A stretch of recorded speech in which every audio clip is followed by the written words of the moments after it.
Both the Puritans and the Friends would be horrified at what I'm about to say, but there are similarities between the Puritans and the Society of Friends. And it's not surprising. They emerge around the same time, and the Puritans are famous for their city on a hill, right? We must be a light unto the world, that they want to be an example for others to follow, and that it will bring the corrupted Anglican Church back to its roots. There are similarities in the way that the Society of Friends understand themselves, that they want to be a light unto the world, that they want to inspire others to a more pure expression of Christianity.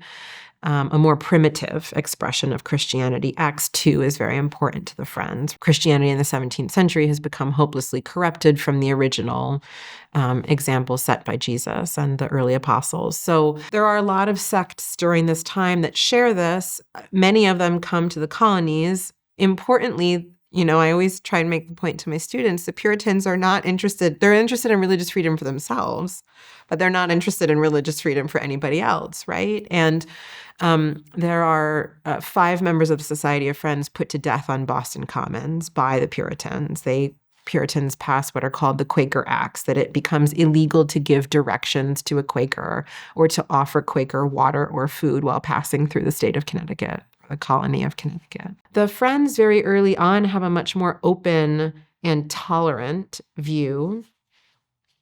Why? I don't know why. I mean, I think if it's their experience of persecution, the very early Friends under George Fox, they call themselves the Valiant 60, and they fan out all over the world. In fact, one of them addresses the Sultan, right? And to try and bring them the truth.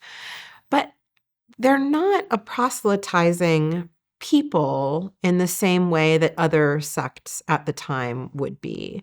Partially that's because in the beginning, they're a millennial sect, right? I mean, they're preparing for end times. And so they're not as interested in conversion to the Quaker church. There really is no such thing as a Quaker church. To be a member of the Society of Friends is to have this direct relationship with God, this direct revelation, from God.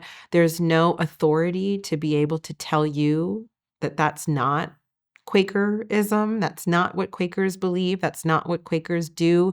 Maybe that encourages more openness and freedom of expression than the Puritan church, which is a very closed, at times hierarchical, where the minister sort of says that's, not within Puritan doctrine, as Anne Hutchinson and Roger Williams found out.